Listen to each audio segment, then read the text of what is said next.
the adventures of Lonnie, the Brotherhood of Steel Scribe, Clark, the veteran mercenary, Pep, the gearhead racer, and Hazel, the traveling scholar. This is Rad Rolls, a Fallout tabletop RPG. Hey there, Jared, aka Lonnie, aka Dr. J, aka Hey You, here. I want to remind everybody that Rad Rolls is supporting the Children's Hospital New Orleans through Extra Life. So far, our viewers and listeners have helped raise $360 as of this recording for the Children's Miracle Network Hospital. If you're interested in donating, look up the Rad Rolls crew on extralife.org. That's extra-life.org. We also have 2 donation incentives available. $10, you can name one of the settlers that will be calling Rising Sun home. At $40, you can add your own character as an NPC to the game. If you ever wanted to have your OC psychologically scarred before being crushed by power armor, now's your chance. Lonnie will relax his arms out a little bit and go and talk to the initiates. He'll come back and say, all right, they apparently have a mission that I need to get from Night Captain Carmen. But they're also recommending you go to the front gate of O'Nallins. There's a contact there they need you to meet. A Maybelline? I don't know. But you're supposed to meet Maybelline at the front gate, and then we'll rejoin. Apparently things are a little bit complicated in O'Nallins right now. Okay. So we just keep following this road, I guess? Yeah, leads you right to it. And one of the initials like, oh yeah, you just keep going down this road, man. It'll lead you right to it. All right, Hazel. I guess I'm not carrying him like that. You want to just like drag him along? Okay. Hazel's going to look around. Are there any fallen branches or twigs or anything she can use to jury rig a drag sling at this point, or a You're like in the bayou. I imagine these roads having a lot of foliage on left and right. So you could probably take some type of kudzu and I don't know the quality of stick that you're going to be able to find, but you could probably find enough kudzu and vine and stuff that you could make like a baby harness. A baby? I was thinking more something we could drag. I don't think I'm going to be able to wear him on my back. No, you know the baby harnesses that go like on the wrist of the parent? That yeah. It's like the leash. Oh, a leash. Perfect. Yeah, I can definitely. I'll rig something up. Will he just follow? If I just, I'm going to actually test this. Hazel's going to walk over to where Pep is standing there making like an idling engine noise, and just kind of gently take him by the wrist and like gently tug him and see if he actually will walk under his own power to follow. Like if I lead him by the hand, will he follow me if I'm steering him? Yeah. Okay, I think we're stuck with the buddy system here, guys. And she'll actually just reach back and take his hand and see if he will walk with her if she starts walking forward and tugging him gently. Yeah, you do that and you'll notice that like when you have his hand down at the side, like he's going and then like he just won't move any faster. But like if you pull the arm up like a throttle. Okay. This raises more questions than it answers, but at least we can get him to walk under his own power now. Yes. All right. I guess it's better than drag. Yeah, I guess I'm the driver. Maybe. Maybe. Yeah, I'll drive him. Clark, if as long as you keep an eye out, make sure, you're the lookout. I'm the driver, I guess. Sounds fine to me. Should make you roll. You know what? I think I will. Hazel, I need you to make me a. Let's call this a perception plus pilot. Difficulty 0. Oh no! I'm so bad at piloting. Okay, hold on.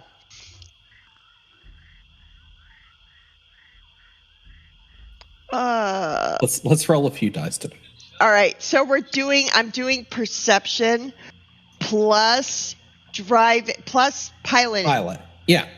Oh God! All right. It's difficulty 0. Oh wow! You actually crit. You got 3 successes. Actually, I got 3 successes. So go ahead and take your 3 AP. Okay. Piloting a human is pretty intuitive. Actually, like you just the arm's the throttle. A little motion to the elbow for the brake. That if you tilt the hip in certain direction, you can do like really tight turns, like an e-brake. I mean, it's pretty intuitive. Horn. He even has a horn. Let's not talk about the blinkers and the turn signals and all that stuff. Like we won't get into all those niceties. And don't get me started on where the oil goes. Okay. But yeah, you know how to drive Pep.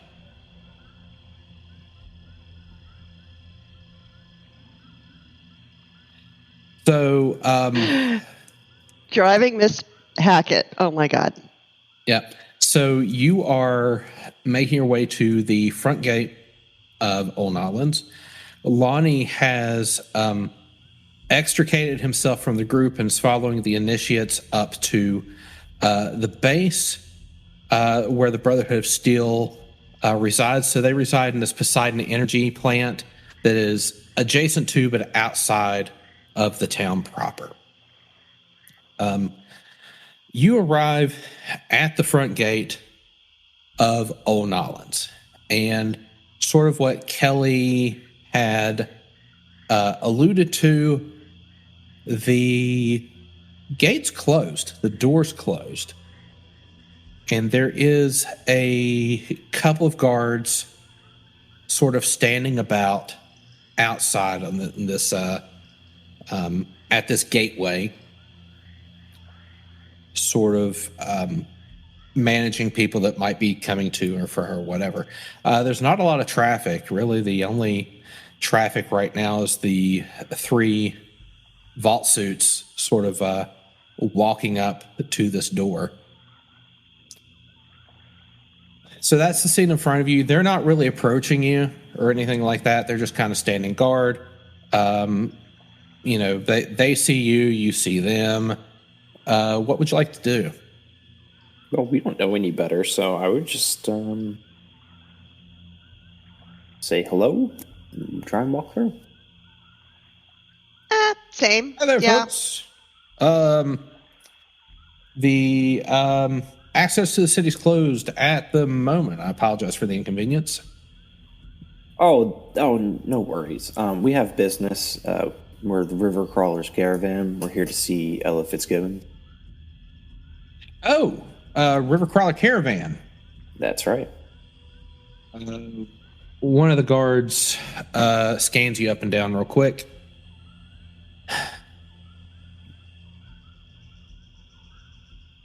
Thought there were 4 of you. Yeah, there were 4 of us. I'm going to lie to him and say, yeah, there were 4 of us. Actually, no, I don't have any reason to lie. Yeah, there was 4 of us. One of them had to go. He had to report back to his Brotherhood of Steel commander.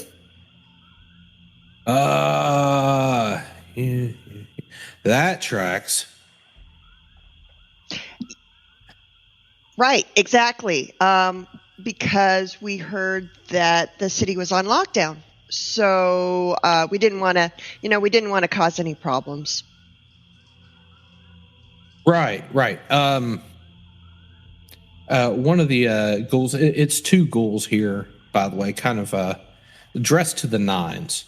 Very nice attire, like pinstripe suits, and Tommy guns, strangely enough.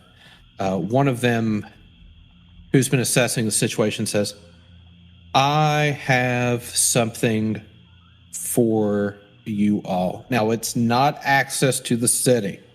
But it's something that does belong to you.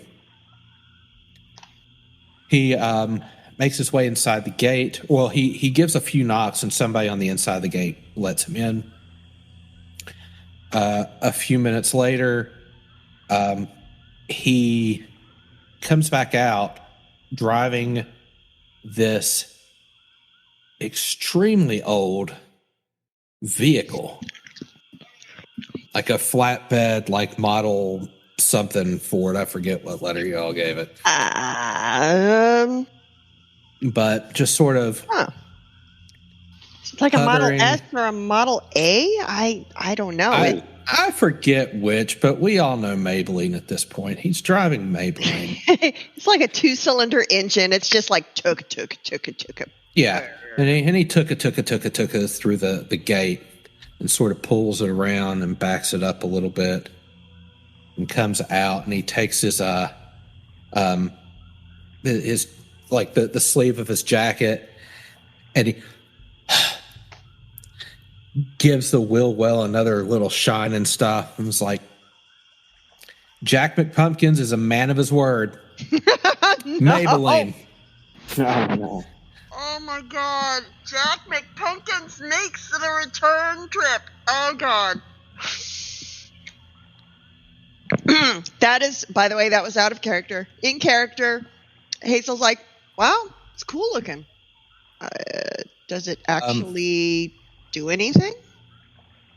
As those words are leaving your lips, you find that piloting Pep has become nigh impossible, as Pep has eyed this vehicle and is now, hugging it. If you can imagine Dr. Grant and the Triceratops in Jurassic Park, just like full on hugging it and just listening to the engine hum and this just this smile. Guys, he's rubbing his cheek on it. Like he's like, it's like, wow. Okay. And Jack is just like arms crossed looking at us like, I get it. I mean, he missed his car. I get it. Wait, what do you mean his car? He had a car that he didn't tell us about? I know he really wants to get his hands on a suit of power armor, which I'm sure nothing like that would be, could in any way, shape, or form be dangerous or problematic. But a car? I mean, where did he find it? How is that his? Why is it here? Wouldn't he have left it?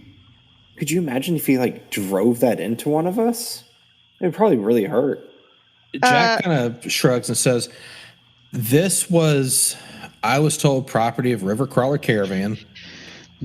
I was told to return it to its owners once they came by, but to inform them that the city is currently closed at the moment. I don't think it's going to be like that for long. Then again, I'm not that might be above my pay grade to actually make that decision or make that assumption. But yeah, it's yours." Who put elastic all over the front of it? This is a mess. Wow. Can't even see through the passenger side window. Anyway, not important. So you said your name was Jack. McPumpkins? McPumpkins, yes. By the way, I will say that is absolutely a classic pre-war name, I think. Great name. My dad gave it to me. I love joke. I love the name. You should be wearing an orange suit, honestly, I think. Yeah, I tried that once, and... yeah, death claws are attracted to orange, aren't they? That's a bad idea. Yeah, a lot of things are attracted to orange, and it's not the ladies. So... I don't know. I find orange to be quite an enticing color, but... yeah, anyway, so do prison wardens. That's a good point.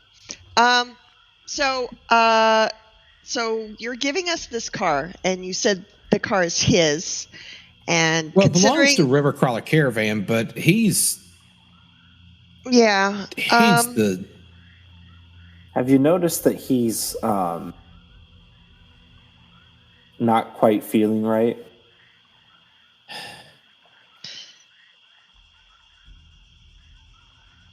He studies Pep for a minute, and like.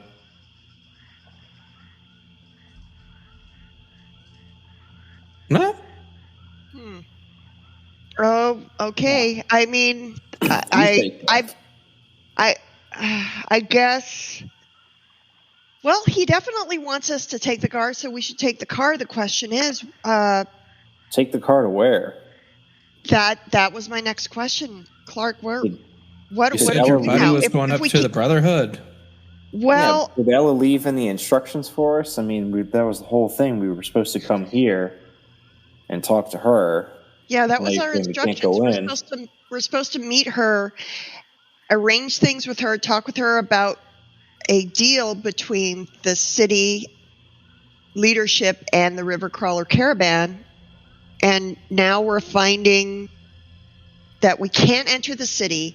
Gave his car and told us it belongs to our friend, who can't tell us one way or the other because he's NASCAR brain right now. It's like whatever's in his head is just going around and around making left turns, as far as I can tell. Okay. And I mean, what are we supposed to do? Just turn around and go back? I mean, okay, I'm sorry. That's up to you. I mean, you got a car at least now, right? Like we don't know how to get to the Brotherhood place. I can give you directions. Shit, that's... No, I think you should come with us. We need a guide. Yeah, I mean... You say that, and like also, the other guard at the post, like, starts shaking his head no. Like, I mean, are you... I mean, you might have a break coming if you want to take your break, You know what I like to do on my breaks? I am almost afraid to ask. Nothing. That actually sounds like a really good use of your break time. Oh, God. Not work. Yeah. That's what I like to do on my break time. Mr. McPumpkins, I think that you have things figured out better than most people I've met in my life, and I would love to sit at your knee and learn your ways, but for now we kind of have a job to do. So I guess I call driving. I understand that you need to speak with Ella Fitzgibbons, but this even goes above her head right now. It goes above her head. I thought isn't she the one in charge of New Orleans? The in charge thing is a little complicated. There's a council. There's it's a whole thing. Like So how do we get in touch with the council? Like if I started if I made like a smoke signal, or if there was like an explosion of like a Corvega or something in this spot, would they be able to hear it from here? I mean, I would. I use smoke signals a lot. It's a thing. Do you blow up a lot of cars? Well, it doesn't take a lot. You can basically spit on them and they blow up. I don't know how people in the pre-war United States managed to get behind the wheel of any of those death traps, honestly. But and Jack's like, she's not wrong. I took my life in my own hands, buffing that spot out on the wheel well just now. I think this car looks like it's probably low tech enough to be fairly stable. I don't think it's going to go nuclear, but it also looks like maybe 10 miles an hour is its like on the floor speed. So it's not exactly whipping our hair back. But you know what, Clark, what do you want to do? I'm going to drive it. Clark's never driven it before, or that's a good driven point in general. So yeah, we'll drive it. It's going to be challenging to drive it because Pep has already sort of integrated himself into the driver's seat. Pep. Oh, I don't like that. I don't like that idea at all. Pep. Hands are 10 and 2. He's still not communicative. No, I mean he's like locked in right now. Huh. All right. Well, so are we going to just try and like tell him where we want to go and hope for the best? Because we don't know where we're going. All right. Can't talk back. Okay. Maybe we could treat him like some sort of like a robotic driver that can't actually. Okay, let's give it a try. What do we have to lose at this point? So honestly, I think at this point we're just kind of killing time until Nightmare comes back. Yeah, it's a good point. So I guess we could go look for Richard. That was an option. It was an option. I think you kind of scared her. Yeah, Jack will give you directions to get to the power plant. Basically, you just have to skirt around the town, like clockwise. Eventually, you'll get to the power plant. It's like the next biggest thing in the area, and the roads are established to the point where it should be fairly simple to get yourself there. So, and that's the only thing around the city that we can't access the Super Bowl, the dome. The dome is inside the city limits, and everything else Jack's like, you probably don't want to go to the dome anyway, unless you've got specific business. It's not really a tourist attraction. We're not exactly tourists, so. But yeah, no, it might be a better idea to go when there's more of us. Probably right now. I think if a fight breaks out, 2 against a literal army of super mutants might not put the odds in our favor. Well, let's just let Pet drive and hope for the best. It's only going to go like 10 miles an hour, so worst comes out, we'll just jump in. Okay. Hey, Pep, and Hazel's going to go over and say, like, try and he won't focus his eyes on her. No, but he's in the zone right now. He's in the zone. Pep, we need you to drive us due southeast along the outside wall of New Orleans. Can you do that? Are you in the vehicle? Not at the moment. I'm standing outside the vehicle. It doesn't exactly go. Yeah, he doesn't really respond. He doesn't really respond. He doesn't pull off without you, though. Clark has been in the car. Do you want to drive? Okay.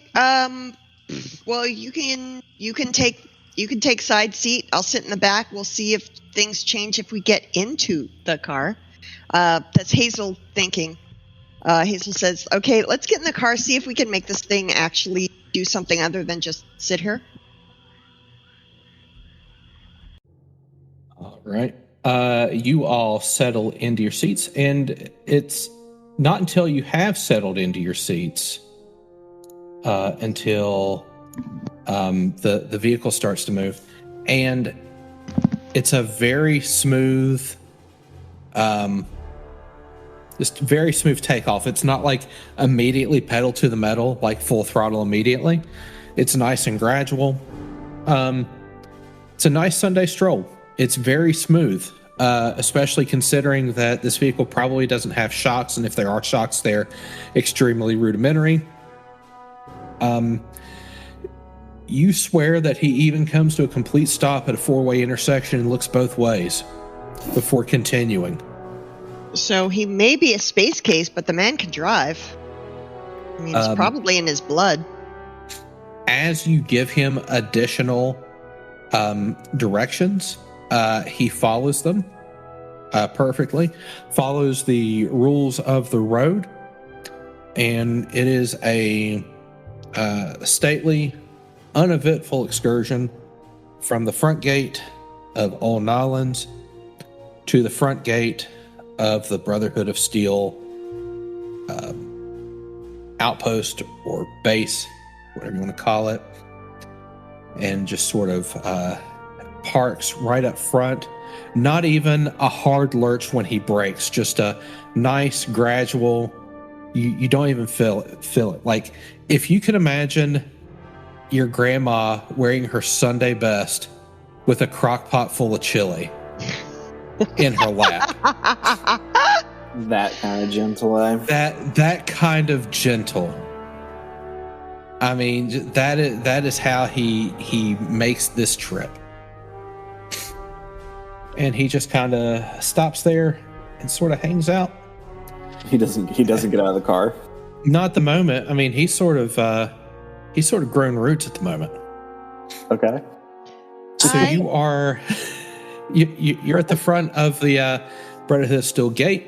There are two initiates standing guard there, different from the initiates that you saw a little bit earlier.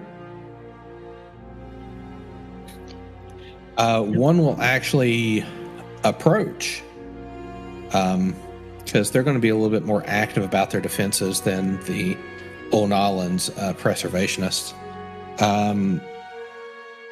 One of the guards will come up and say, "Oh, hey there. What's going on?" We're here to say, I guess he's Knight Lonnie Haber. Oh, Knight Haber. Yeah, he'll be out shortly. Okay.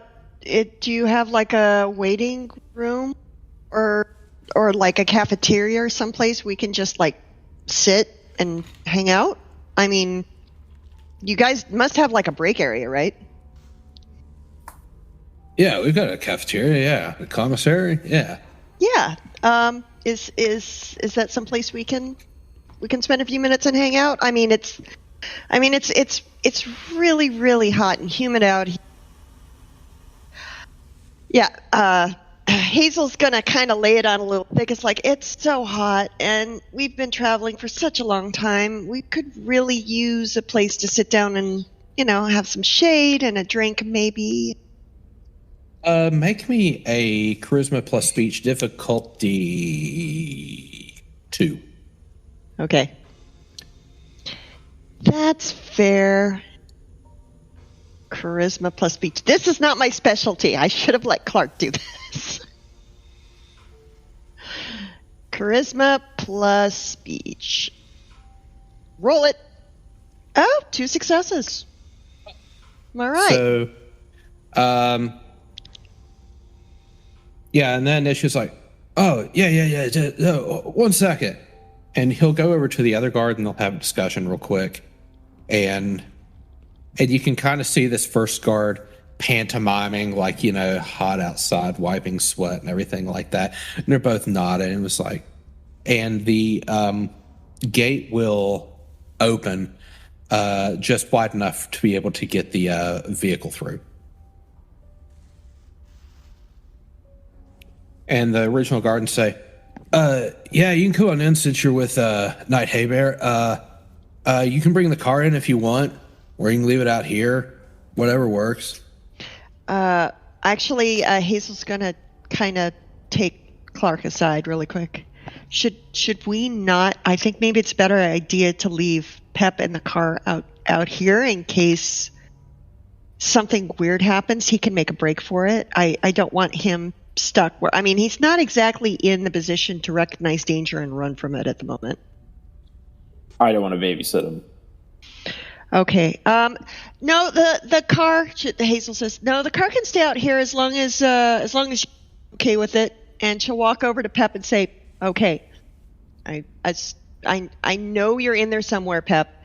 If anything weird happens and the part of your brain that still registers like lizard brain fear or trouble pings, just start driving. Take off, okay?"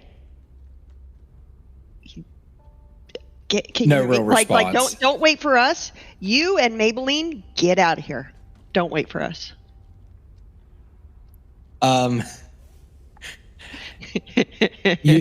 He will,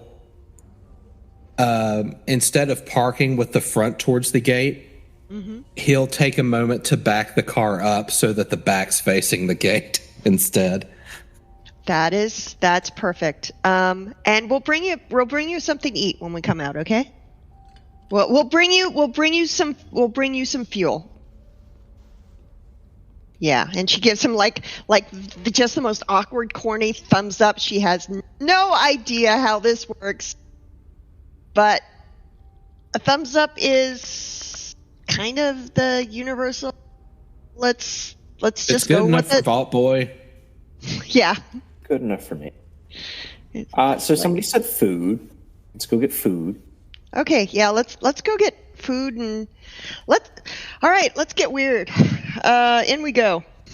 Okay. And Hazel's just gonna head inside. Yeah. You make your way into the front gate, and there's these the training yard and the tents and stuff like that. There is a medical tent. There are sort of like a forward base for the quartermaster. A lot of initiates sort of going through drills, shooting practice. Some of them are doing hand-to-hand combat practice, learning some basics there. And you'll notice that there's about, close to 20 initiates lined up, fully geared, ready for some type of expedition. And at the head of them is Knight Haybear. Clark. Yeah. What does he think what is he doing? He looks like he's ready to go on a full-blown military op. I thought he was just coming over here to, touch base or something. Where does he think he's going? I don't know. He's a knight. I guess he's got... He didn't know he was a knight. And he's not wearing power armor, which is really weird. Don't knights wear power armor? Okay, it's not important. Yeah. Okay, should we... I don't want to interrupt him. Should we go over there and talk to him? It seems like he's in the middle of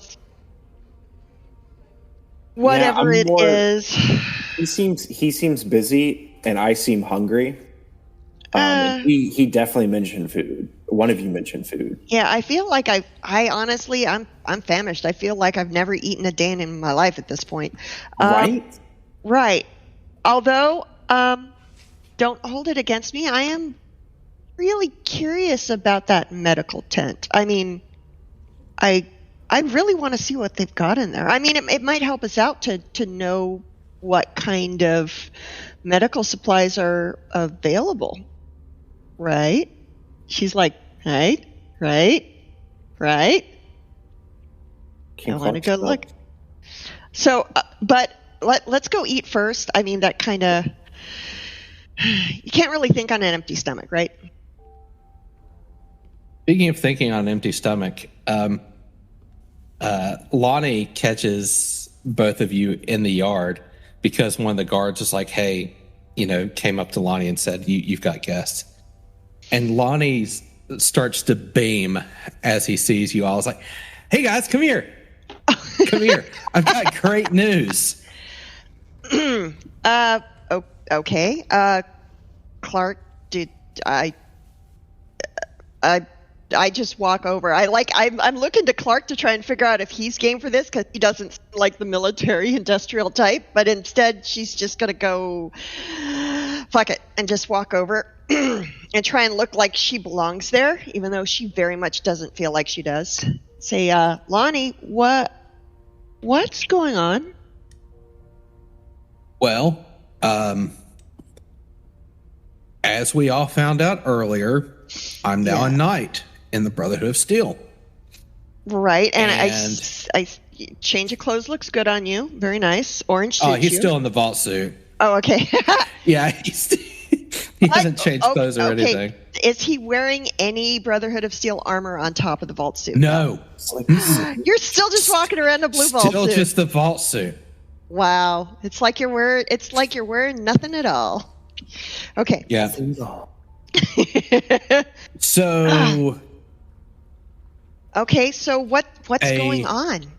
So there's an adjustment of plans here because apparently Old Nolans is locked down right now, and there are very few options for all of us to be able to get in. Now, you guys aren't planning to invade New Orleans, are you?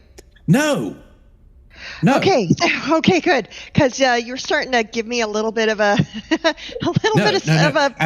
As a matter of fact, Brotherhood of Steel members are really some of the only outside people that are actually allowed in Old Nolans right now. That's great. That's really interesting. So it's So I'm from Old Nolans, and I'm Brotherhood of Steel, and I can get into Old Nolans right now based off those credentials, but you all are not Lonnie Haybear. Well, that's very observant of you. Yeah, that's right. So great that you recognize this. Yeah. So for me to be able to get you access a little bit quicker than waiting for this lockdown to be lifted, which nobody really has any information on apparently, I need to have you be contract workers for the Brotherhood of Steel. So it's just the contract thing. It's on paper that you've helped the Brotherhood of Steel with a mission that was led by me, and then all of a sudden you've kind of grandfathered into this whole Brotherhood of Steel thing.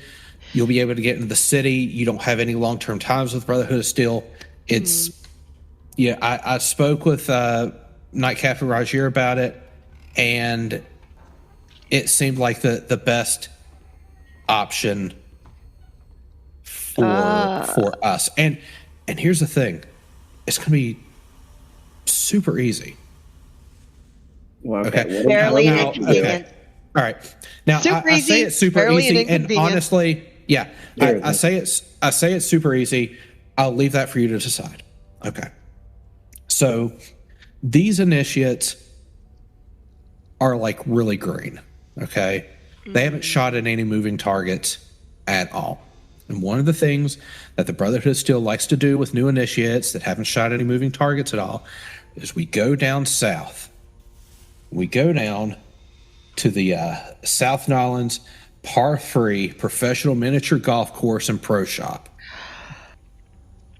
It's very specific location, but okay. Yeah. Well, and they go mole rat hunting because there's no shortage of mole rats down there.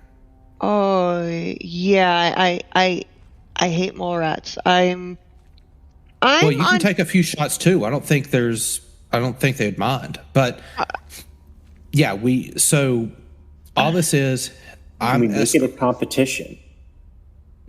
Hell yeah, sure. Why not? I think that might actually help. So I have to take this platoon down, escort them down. They do some mole rat hunts, bring them back up. They have experience. Yeah. I've completed a mission. You have assisted me with this mission. We're all good. Now, the nice thing... Yeah, access. Now, interesting thing about the South Nolans Par 3 Professional Miniature Golf Course and Professional Shop is really the only thing the Brotherhood does there is shoot the mole rats. Mm-hmm. And it's a fully enclosed facility. Which means that there might be possible that we could, while I'm doing the shooting exercises, the three of you could poke around, maybe find some stuff. Golf balls. Golf balls.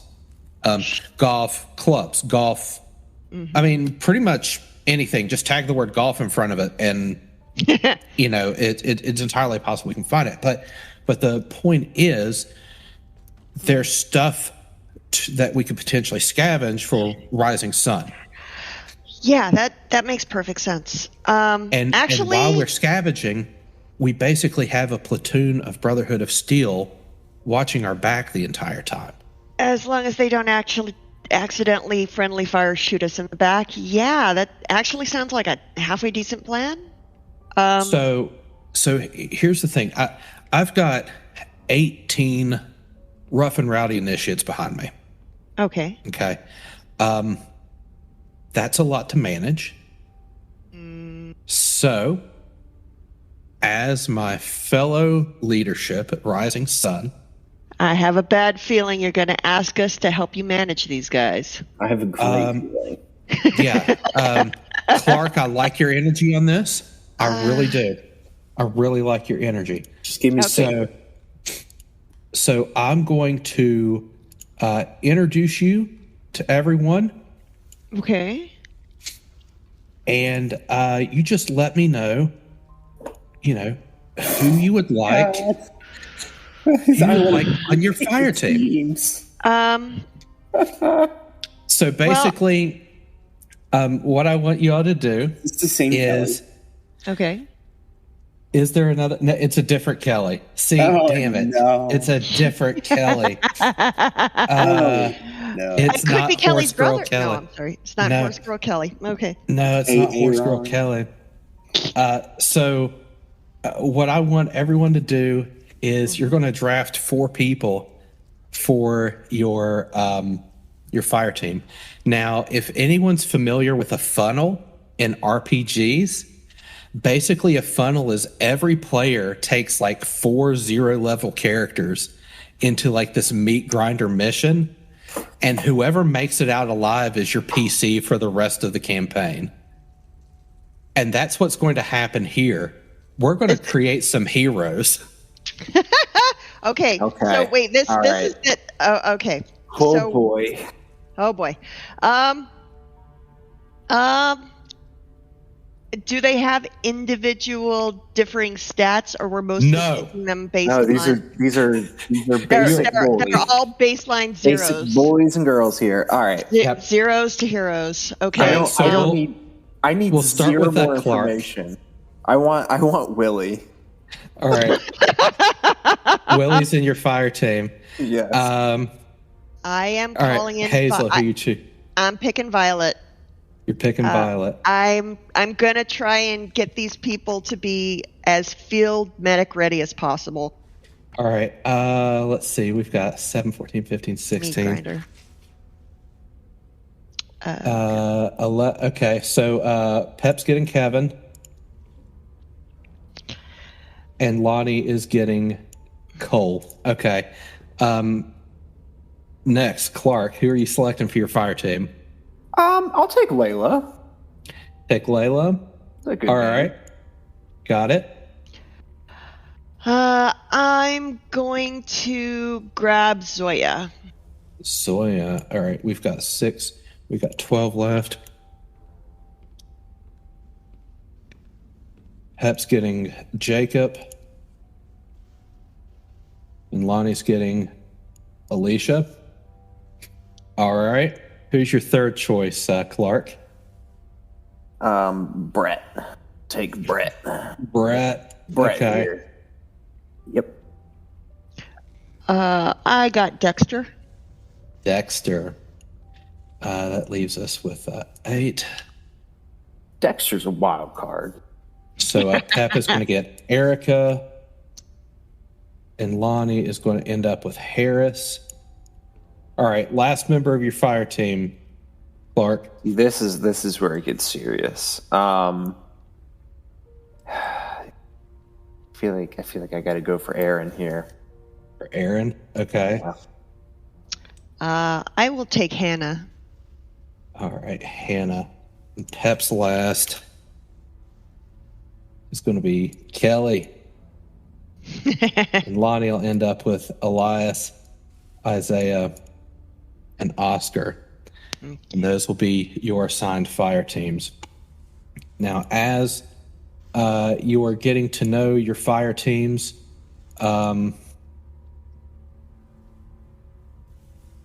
Lonnie will hand out a document to you called the Brotherhood of Steel Field Manual, How to Follow Orders from Commanding Officers.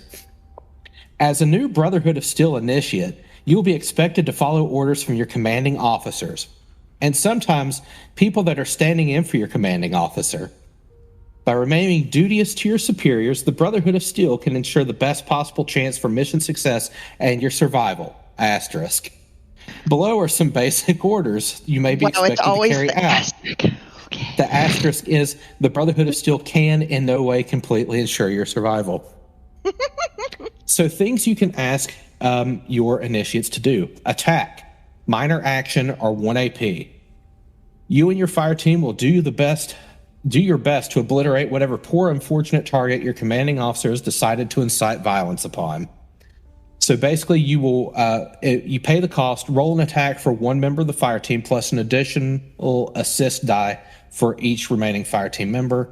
This does not count towards normal limits on buying bonus D20s with action points. Add +1 damage rolls for each fire team member beyond the first. So if you're rolling an attack with your full fire team, that's 5 D20. And then you can still buy with action points if you want to. Light them up, usable once per combat per fire team. Sometimes your commanding officer must authorize a vulgar display of force in order to get the point across. The fire team adds bonus damage dice equal to the average fire rate of the group, so we're going to assume 2. So they get extra damage dice when they roll. Protect. The cost is a minor action or 1 AP. The Brotherhood of Steel are routinely called upon to protect the less fortunate and objects of interest. Just rub some dirt in the wound and the auto doc will take care of the rest. Members of the fire team... Hazel, like her eye visibly twitches.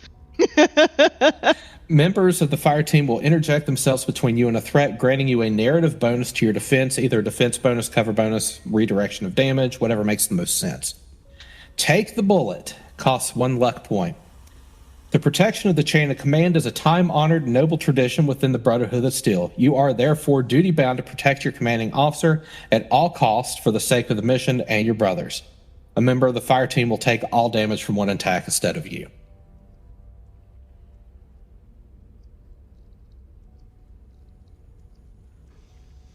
Wow. Okay. So these are things you can ask your fire team to do while you're out on this away mission. Okay. Yeah. That's a lot. Let's do that. All right. So, Clark, you are in command of Willie, Layla, Brett, and Aaron. Hazel, you're in command of Violet, Zoya, Dexter, and Hannah. Pep is in command of Kevin, Jacob, Erica, and Kelly. And Lonnie has the remaining 6. So Lonnie will say, all right, we can catch a quick bite to eat in the commissary. After that, we'll have to get going because these folks are on the clock. They're ready to go. Since we have a car now, because he can kind of see behind the gate, and Pep's just sort of like sitting in a car. It's like, we can't transport everyone. So you all take the car, and me and my fire team will kind of act as rear guard. And we'll just kind of catch up with you. And these folks can kind of march along with you however, you want. But, I mean, You've got a car using, jeez. Yeah, then, Beverly Hillbilly style, like we're all piled on top. Yeah, like we're 6 people deep. Yeah. So we'll head down to the golf course. We'll disband the fire team so like I can let them do their shooting practice while you do whatever it is you want to do at the golf course. Load up the vehicle. We head back. It sounds good to me. Night Captain and he makes sure nobody's listening. Like Night Captain Carmen is expecting like a 25% attrition rate. She thinks they're going to die. Now, I can't say that out loud, but like, really, we don't even have to guarantee their safety. Look, nobody on Team Walb is dying. I am not especially comfortable with leading a bunch of fresh recruits to their deaths. Say that out loud, though. Oh, that's easy. Don't let your team die. See, Team Walb, because we got Willie, Aaron. Well, we need to make sure that we're kitted out then, them and us. I mean, a piece of body armor is the difference sometimes between life and death. We need some stim packs. Are we going into this with supplies, or are we doing a dry run? No, so your average Brotherhood of Steel initiate is outfitted with a Brotherhood of Steel uniform, a laser rifle, and their holo tags. So they do have defense, they do have armor, they are armed. Okay, so they're not completely naked or anything. They actually are armed. They are looking for 9s or lower when they shoot their laser rifle. That's great. That's fair. Yeah, so they're not terrible.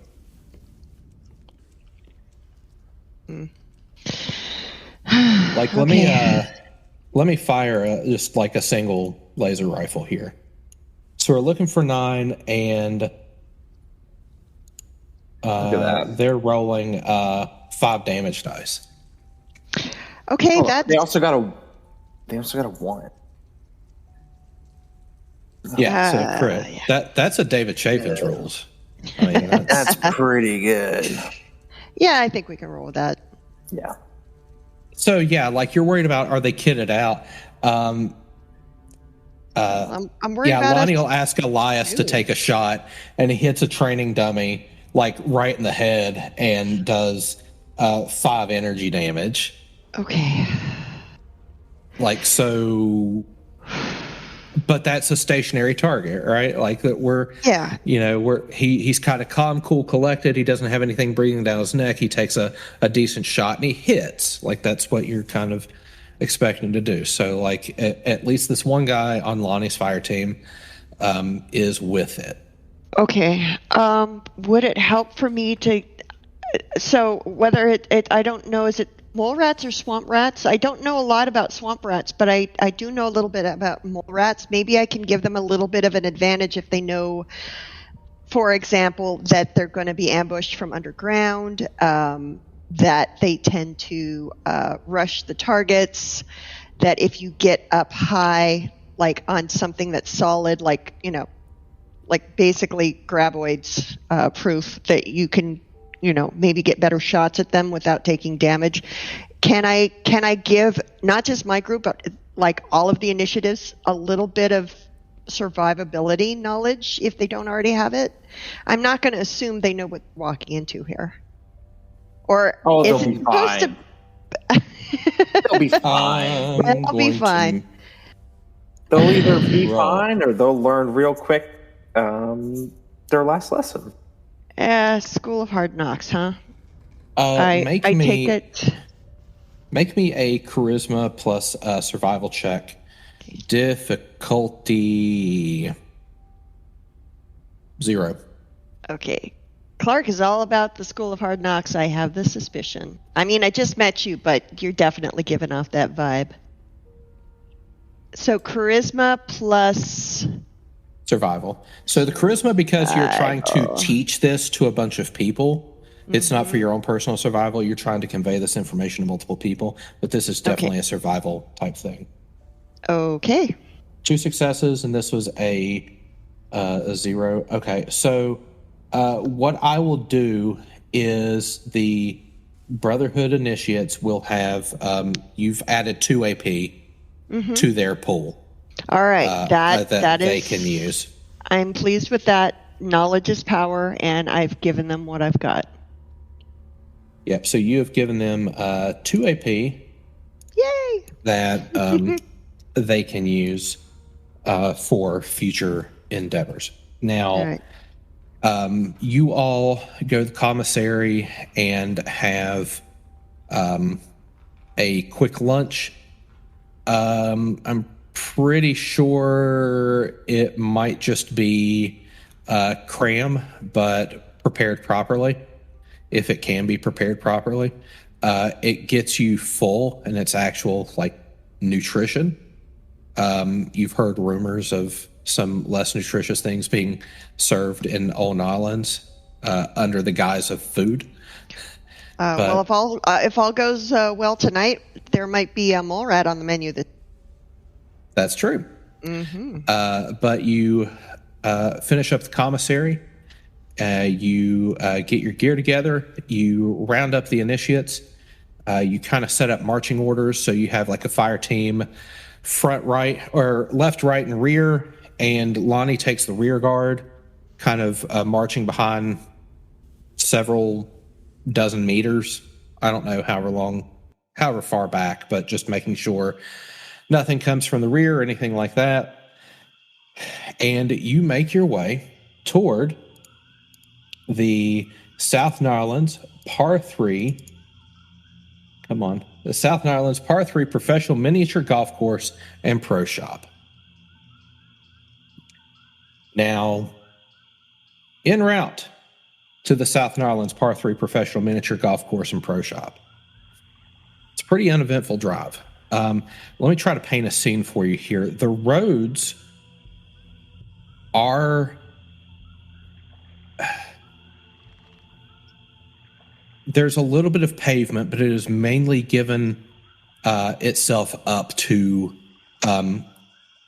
grass and undergrowth. The nature has reclaimed these roads. Now you can see roughly where the road was based off of how tall some of the grass is and everything, and where some of this pavement still lies. And Pep does a good job of staying close next to the road, following adjacent to the road, so you don't have to go over this, really bumpy situation here. The initiates take it a little bit more tentatively because it kind of is difficult terrain, walking on this rubble. On either side, sort of like your way going into Old Islands, you have these, what's left of these tall trees that have been reclaimed by kudzu and vines. There's not much foliage, but the kudzu and vines and all this stuff really sort of obscure the views of what's going on in the woods. And somehow kudzu has survived a nuclear apocalypse as kudzu would. And as you are traveling south, you see a figure walking down the road. And it's weird because it's definitely humanoid. Is it galloping? No, walking on 2 feet. Okay. It is a humanoid walking on 2 feet, but you could swear that it's got stag horns. And the light's kind of coming behind the figure, so you're getting the silhouette, so you can really see just the outline. But you really have no idea what you're dealing with. But, it's walking your direction. No. No. That's a lot of no. That's a lot of no coming our direction. Clark will call out questioningly, Richard? Richard? Are you Richard? The figure starts to wave you down. Okay. Yeah. Okay. I'll head over. All right. We'll cover you, Clark. Very normal Clark. Perfectly normal Clark will go over there. Mm-hmm. Yeah.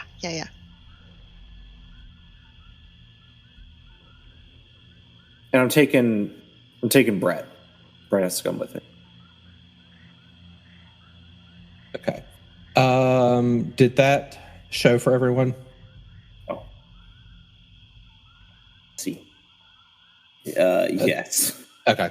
Gotcha. Yeah, it's not a big picture. I know there's a shortcut to show a bigger picture, but it's just not working for me here. So it is a humanoid. It's a female presenting individual with very well-loved clothing.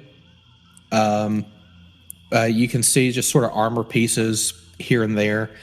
She is wearing what appears to be the skull of a stag and has a shotgun with her.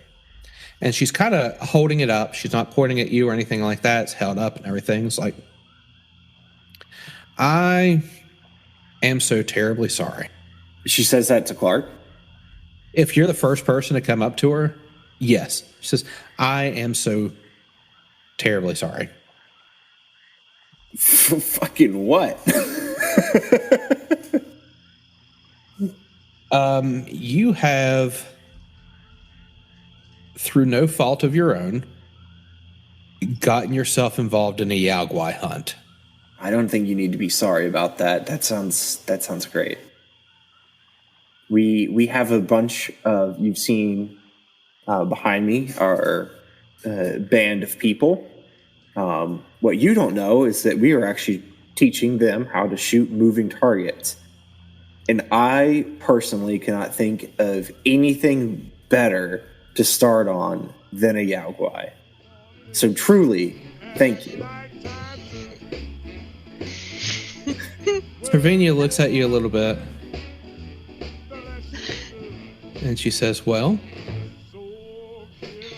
I'm glad you're excited about this opportunity. I guess let's set up.